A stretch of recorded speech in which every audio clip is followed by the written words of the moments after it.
Si Ramona Andrew Blight de Gogorostiza, ipinanganak noong ika-12 ng Marso taong 2003, na kilala bilang si Andrea Brillantes, ay isang Pilipinong artista, modelo at negosyante.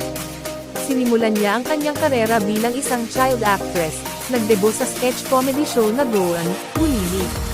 Matapos gumanap ng mga menor de edad at pansuportang papel sa ilang mga programa sa telebisyon, nagbida siya sa kanyang pambihirang titulong papel, si Annalisa.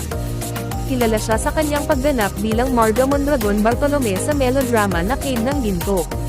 Kabilang sa kanyang mga parangal ang 2 PMTC Star Awards para sa telebisyon at isang Box Office Entertainment Awards. Noong 2018, nagkaroon ng supporting role si Brillantes sa Ang Dalawang Mrs.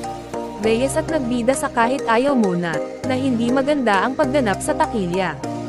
Noong 2019, nagkaroon siya ng higit na visibility sa mga